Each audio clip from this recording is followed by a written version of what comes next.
You ask Tiger to solve. This deals with linear equations with one unknown. The final result is x equals negative 147/20. Let's solve it step by step. Simplify the expression. Group all constants on the right side of the equation. Subtract 36,000 from both sides. Group like terms. Simplify the arithmetic.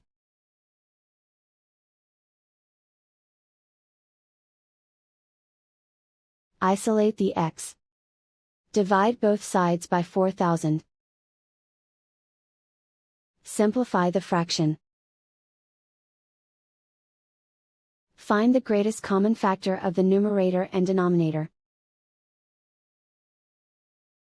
Factor out and cancel the greatest common factor.